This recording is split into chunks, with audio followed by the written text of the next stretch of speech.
guys, and welcome to day 12 of our 30 days wild. Today we are going to be looking at another amphibian that you can find in the UK. If you haven't guessed it, well done, it is frogs and toads. So there is 4 species of frog and toad in the UK that are native, that are really important for us. There's 2 species of frog and 2 species of toad. And there's lots of ways that you guys can find these, okay? So the most common one that we all see is the common frog.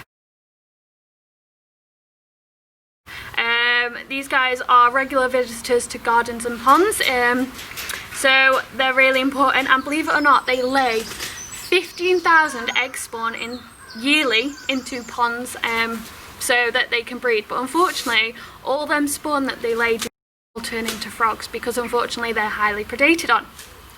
Then we have the pool frog.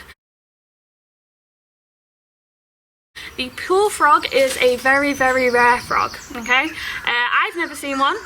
I don't know anyone that's actually seen one in the UK, but there was a reintroduction program done for them in Norfolk. So they reintroduced them into a protected area to try and help them thrive and breed. So that's really cool. They also lay 15,000 eggs spawn into their pond. They tend to do them in clusters, which is really important. All these guys cluster their eggs together, and it's like a little black dot with jelly around it, and they'll be to the surface, so that's really important for them. And then the 2 species of toad that we have the common toad and we have the natterjack toad. So the common toad is the one that you most commonly see, believe it or not. They love damp log areas, giant piles of leaf litter, so if you have any of that in your garden, there's a chance you have a toad in your garden. The natterjack toad is a little bit more elusive, not seen very often by many people, but the natterjack toad is also very protected through the Wildlife and Countryside Act 1981. It is illegal to disturb nesting sites and breeding sites. It's illegal to take them out of the wild, to sell them, to injure them, to disturb them in any way whatsoever. The only thing you can really do with the natterjack toad is to take a picture of it from a very good distance. If anyone has ever taken a picture of a natterjack toad, let me know. I'd love to see them. I've never seen one. I've seen a common toad and a common frog though before. So there's lots of things that we can do to help these guys, okay? So the first thing you guys need to know is to know the difference between frog spawn, toad spawn and newt spawn, okay? So we spoke about newts the other week, but how do you tell the difference of the spawn when, you know, they're so tiny? So they lay their eggs in different ways. So frogs lay their eggs in clusters close to the surface. Most of you would be able to see these if you went out. Toads, they lay their eggs in a strip, believe it or not, and they normally wrap it around vegetation and it's a little bit deeper. And then our newts, like we said last week, they lay their eggs individually into a leaf and then fold the leaf over as protection for their eggs. So that is the way of telling the difference between the spawn. And now we are going to tell you the difference between their tadpoles. So baby newts, they grow their front legs first, okay?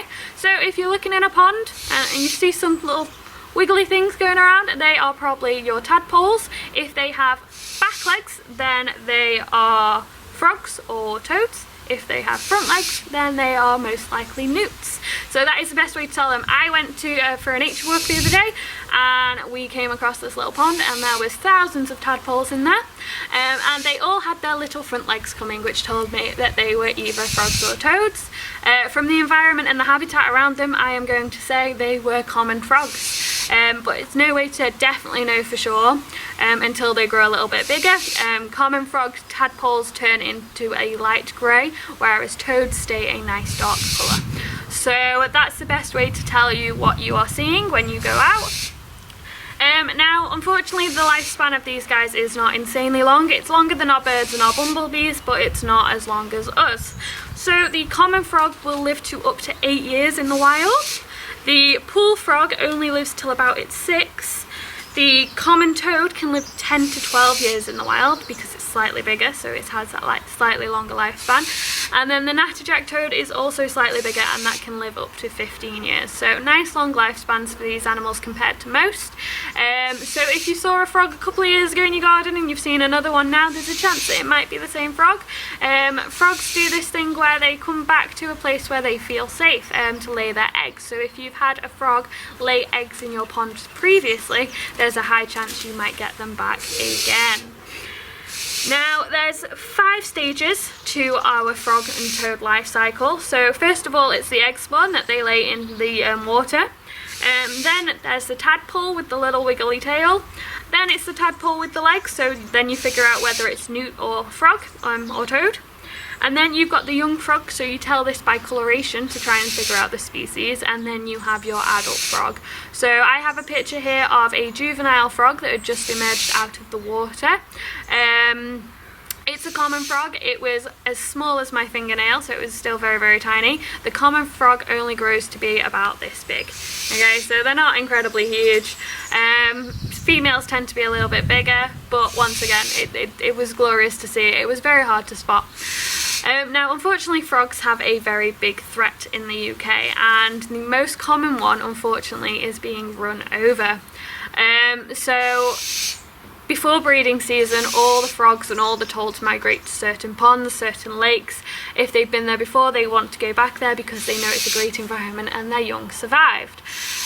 So these guys, they migrate to that area. Now, unfortunately, they have to cross roads to get there most of the time. Some people would know when this is happening, and they will put up signs to warn you that frogs are crossing and toads are crossing.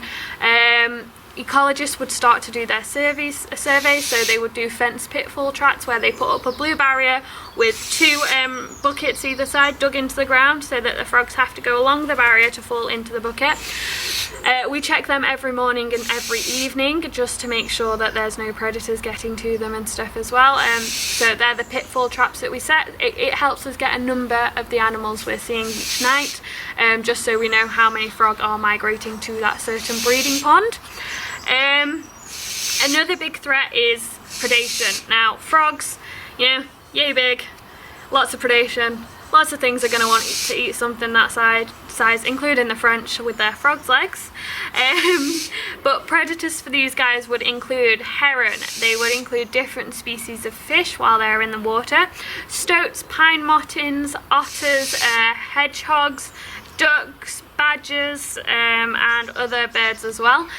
So they are highly predated on by a very wide range of animals, so they have to be as elusive as possible. Believe it or not, cats as well. Tadpoles swim along the top of the water. Cats really want to play with them, even though cats supposedly hate water, but I have seen a cat swim before, so it's not completely true. Another threat is pollution, pollution of the waters, whether it's throwing rubbish in there, that changes the pH level of the water, whether it's pouring chemicals in there that's going to kill off the algae and the plant life that the tadpoles are going to feed on. So there's plenty of things that these guys need pollution wise that we need to prevent happening for them. Now, unfortunately, climate change is a huge one as well, because they are a cold-blooded animal. Weather like this, it isn't that warm right now, so the tadpoles are going to be staying deeper in the water instead of coming to the top, just because they need to keep their body temperature to a certain temperature. With them being cold-blooded, they can't do it on their own. So yeah, these guys are really important. How can you help them is the big question. So I mentioned Ark Trust when I spoke about newts. You can record your frog sightings and toad sightings there as well. Believe it or not, they also have an app that helps you record them. It's called, I can't remember, one second. It is called Dragon Finder from Frog Life, and it's really cool. It looks just like that. Okay, and you can record your sightings on there, which is really good. You can build that garden pond that I mentioned with the newts, encourage them to your garden. I know some people go out and they get tadpoles and they put them purposely into your pond. So if you've seen them out in the wild, please do not disturb them, leave them there. There's a reason that they're doing so well there and not in your pond, and that is because that environment is perfect for them. The correct pH levels, not too much disturbance, even noise pollution. It can be a really big issue with these guys. So the best bet is to just please leave them be. Don't try and put them in your own pond because the pH levels might be different. Perfect for your fish that might be carp or koi, but not great for frogs to thrive and survive. And encourage invertebrates to your garden. So when frogs are fully formed and adult-like, they are carnivores. You see them flick their tongue out and catch flies on the movies. That is actually true, they do that. They'd also catch other inverts as well. So encourage them to your garden near your pond, and there's a chance you might actually get some frog spawn one day. If you need any help identifying anything again, please do not hesitate to ask. Comment your pictures below and I will do my best to identify them. There is also a couple of invasive species in the UK that have escaped from the wild, from captivity into the wild. So sometimes you might see one like that as well. A lot of frogs do look very similar. Believe it or not, I knew a cane toad that escaped once. It wasn't great, but we did manage to get him back. It wasn't at the zoo here, it was somewhere else. But yeah, these animals crazy need our help, so please do your best to help them. If you want to educate your kids on them as well, go for a wildlife walk and go see what you can find. We'll call it another dragon hunt. So you did the one for the newts, now go out and go find the frogs. Thank you very, very much for listening, guys, and I will see you next week, and we will talk some more about some incredible British native animals. Thank you very much for listening. Bye!